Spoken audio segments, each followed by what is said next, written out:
Hello and welcome to City Corner. I'm your host, Todd Blackstock. Today our topic is the Blues at the Arch Festival coming in August in St. Louis. And we've got homegrown talent Lisa Ramey joining us to tell us about some upcoming events she is performing at. So stay with us for City Corner coming up next on STL TV.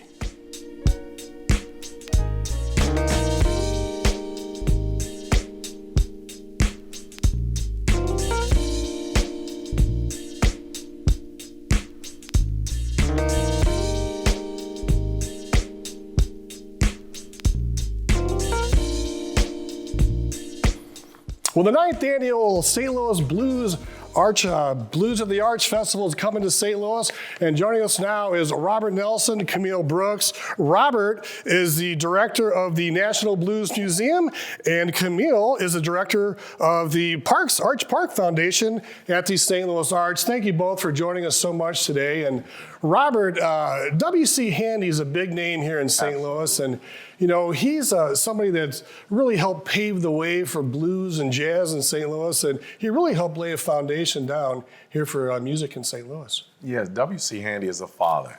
He's our father. If you go to National Blues Museum and you come and check out the exhibit, one of the first things that you're going to see is an incredible exhibit about W.C. Handy and his contributions to St. Louis blues and blues globally. We recognize him, we honor him, and he is definitely one of the foundational fathers. And his music, listen to St. Louis blues. I mean, it is our story, and it's the story of our heritage, and we follow that. And we have a hockey team named after a song, the St. Louis Blues. I know the Blues thought they might get sued from the W.C. Handy estates, but I believe they embraced that. As director of the National Blues Museum, can you give us a little bit of background on it? And, it's on Wash Ave in downtown St. Louis. It's a great place. Absolutely. National Blues Museum serves as a hub here in St. Louis, but we serve as a global hub. We send a resounding sound of blues music all over the world with our live streaming, with our jams on Thursday, and our commitment to blues, to proliferating blues music, soul music, gospel music, jazz music, rock and roll, all coming from blues music. We're committed to proliferating that music all around the world, and it starts right here in St. Louis.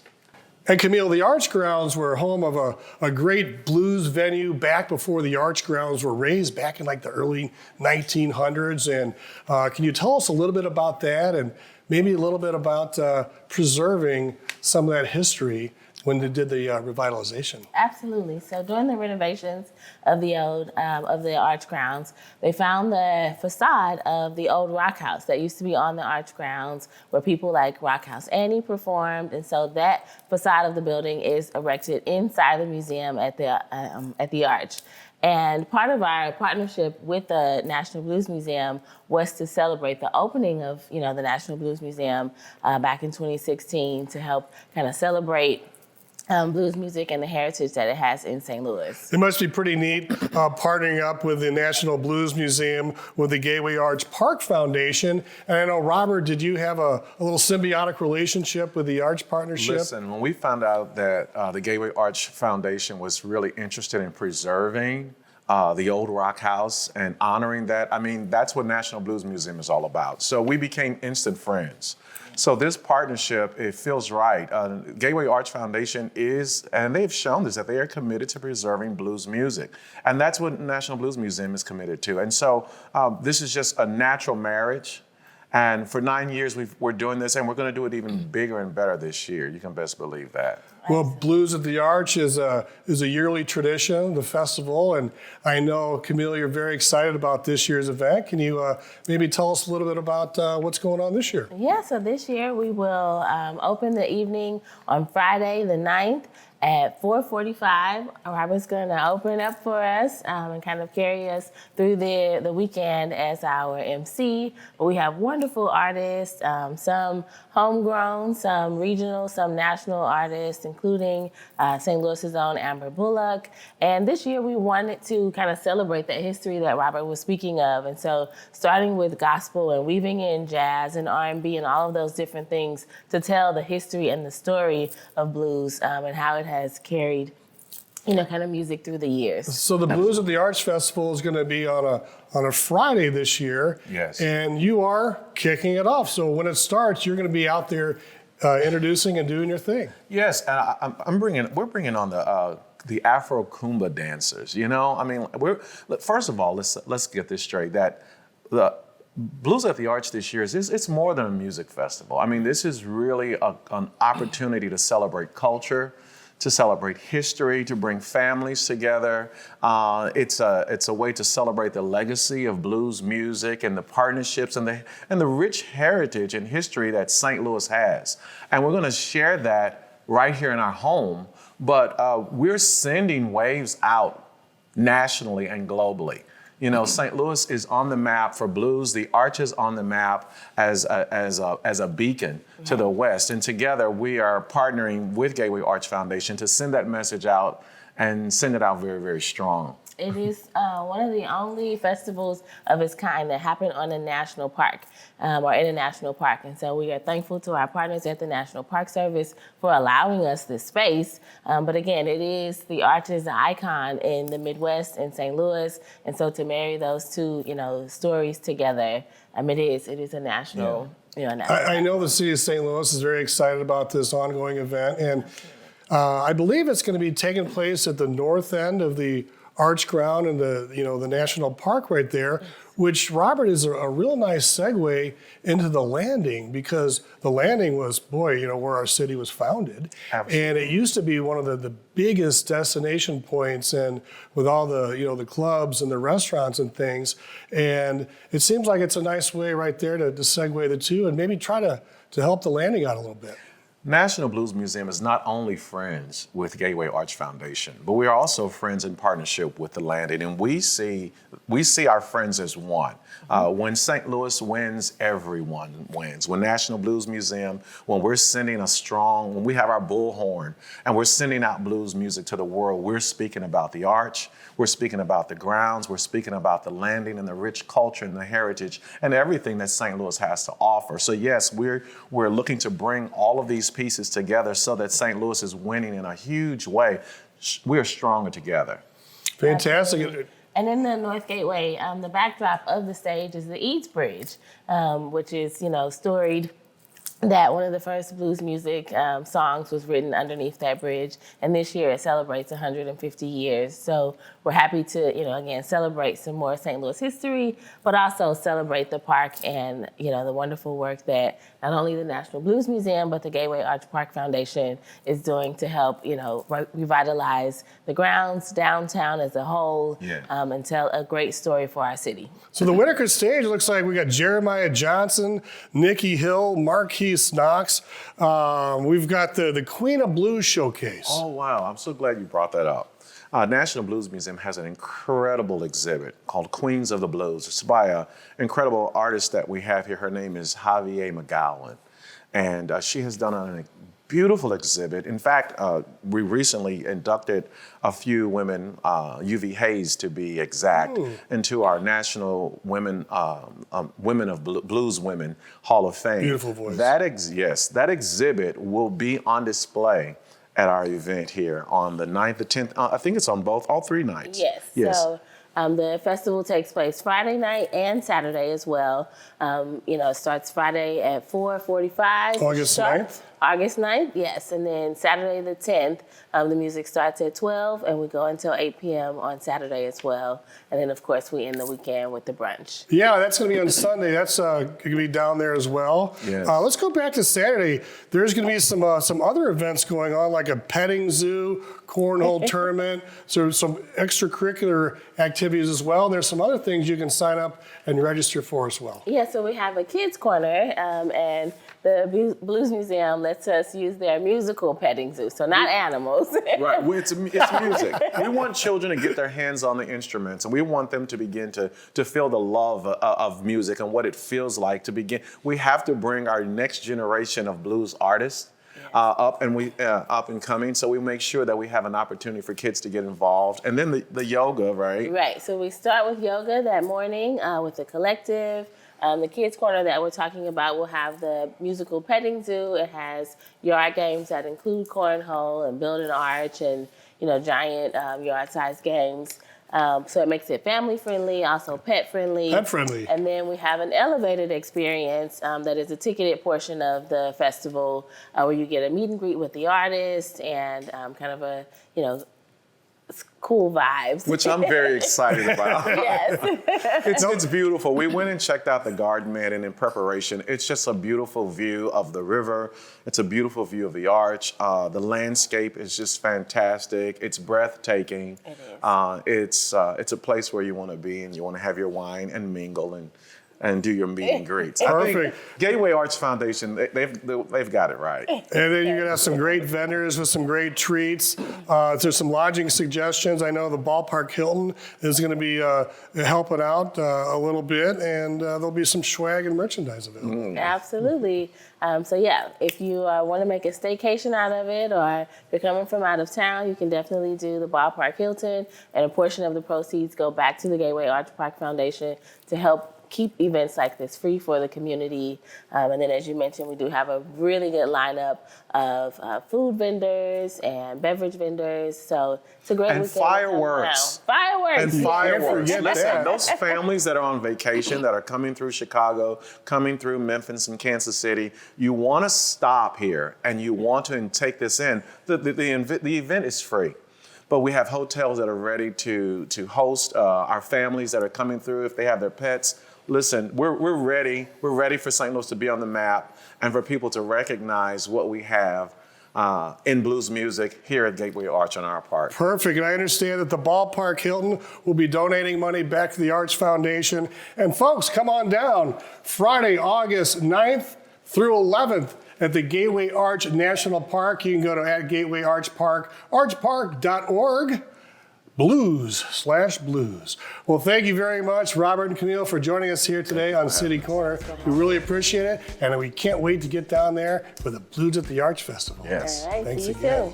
soon. All right, we're going to take a quick break now, but stay with us as a former The Voice finalist, Lisa Ramey, will join us on the flip side. We'll be right back.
Did you know that you can watch STL TV on your smart TV? That's right. With the new STL TV Now app, you can watch STL TV at home without a cable subscription. And that includes our live broadcast channel as well as video on demand content. We have apps for Apple TV, Fire TV, and Roku. You probably have at least one of those at home, right? But this one is a Fire TV. Now listen, it is really easy to get started. Just find the App Store on your TV, then search for STL TV Now. Select it and click to install. And in just a few seconds, you are enjoying STL TV's great programming such as City Corner, Inside Sports, City Government, and public interest coverage. Or, my personal favorite, In the Kitchen.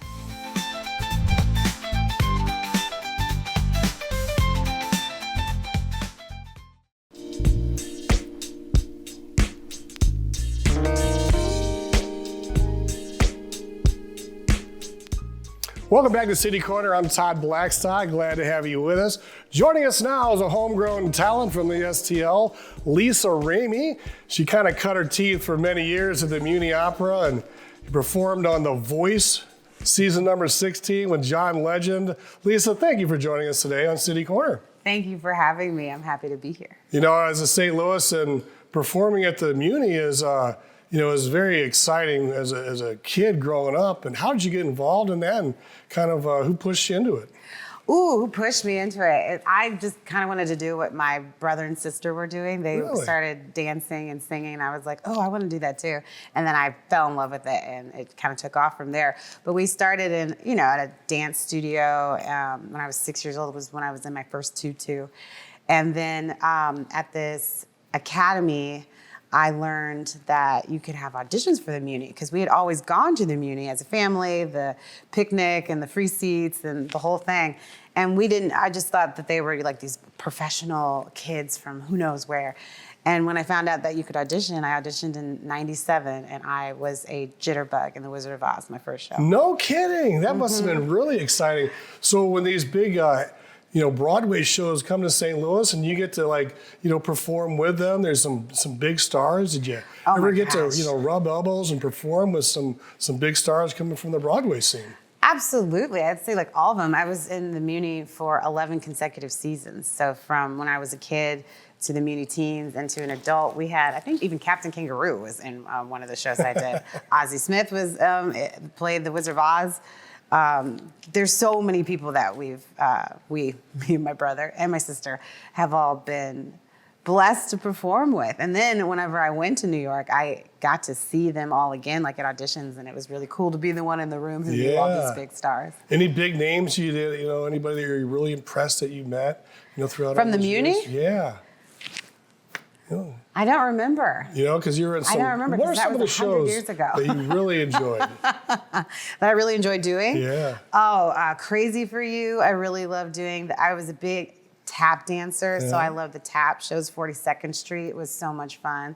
Being able to jump on the roofs and slide down them and then go into a tap break, and the energy.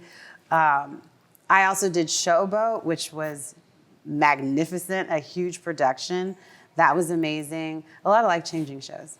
And then you made your way to The Voice, season number 16. I was watching it and I saw Kelly Clarkson with gleam in her eye when you were performing before they knew who you were or what you looked like or anything. It's kind of neat when you're back there and they're listening to your voice. And John Legend was particularly impressed with you, wasn't he? Yes, he was. Thank you, John. I was so happy he was, because he didn't turn around until the ending. So I was singing my little heart out, doing my thing, and I thought for sure, well, this is it. I guess I'm not going to be on The Voice. And so I just held that last note and I gave it up to God and was saying a little prayer, like, just don't let me look stupid.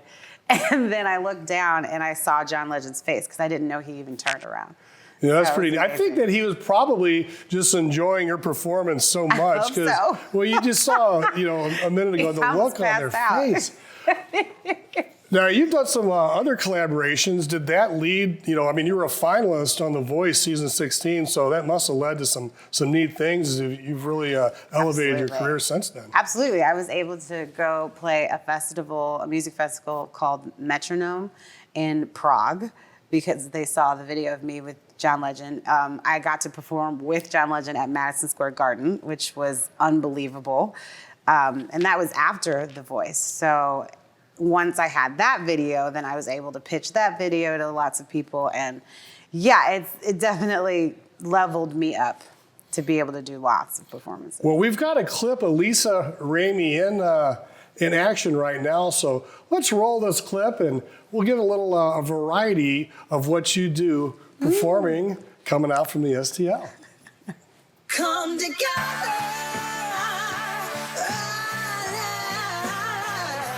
I keep on trying through the fire, getting stronger every day.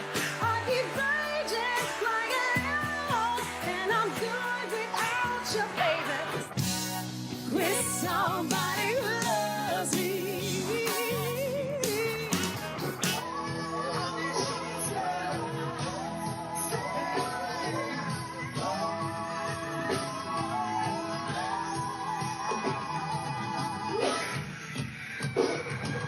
Said to my friend, nothing else matters. Oh, oh yeah, oh yeah, oh yeah.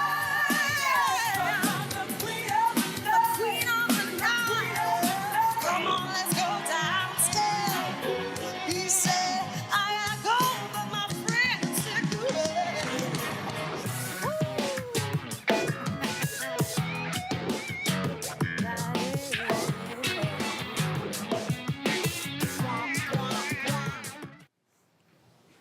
Wow, Lisa, you got some pizzazz there. I mean, look at all the different looks and styles that you had. And I noticed, you performed a couple of Beatles songs. And I heard a little clip of that Come Together.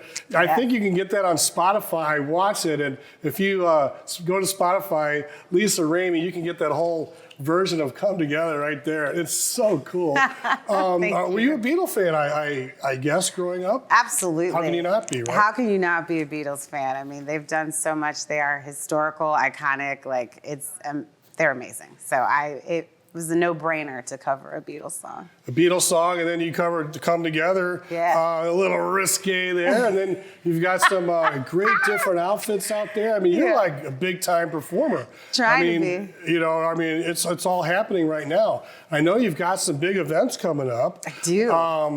I think you've got one of the Dark Room coming up. I am going to be playing the Dark Room my first time on July 26th, so at the end of this month. I'm so excited to go there. It's like the place to be. Like all the cool cats perform there, so I'm excited to be now one of the people who gets to do that. So what is the Dark Room? And then you've got, you're headlining a huge event August 24th at Tower Grove Park. I mean, this is big time. Festival of Nations. It's going to be amazing because of all the food that I get to eat. Hopefully, I will still be able to perform by the time I get to my set because I'm really excited about all the food. But yeah, I get to headline. It's my first time headlining a festival, and I'm doing it in my hometown, so I'm so excited. Now, are you back in St. Louis right now, or are you just in town visiting? I am back and in town visiting. It's just so much less expensive than New York City, so it seems like I kind of like it here. Plus, I'm from here. I really, really love it. I love all the food here. I'm kind of falling in love with St. Louis, and so it's kind of been a little difficult for me to go back to New York. So I've been kind of like staying around a little too long. Yeah, I was going to ask I love it. Making the transition from St. Louis. I mean, here in the Midwest, I mean, for the most part, the housing's affordable. You can dine out at a restaurant. The last time I went to New York, it was pretty expensive. It's like what's like a one-bedroom apartment? Oh my when gosh! The performance get up there like in Broadway or Manhattan. It's gotten worse. So like when I first went out there, I could at least be spending maybe like under $1,000 and have like 3 roommates and like staying in a closet. And now it's like you're spending $3,600 on like a 2-bedroom apartment, like way, way, way far away from every single person on the island. Or you can live in Brooklyn, but Brooklyn is like real cute now. So all the prices, everything is just going up, up, up, and it's really hard to keep up with it. I don't know what kids are doing. So as you mature, you start thinking, why am I spending this money on housing when I can just do this someplace else?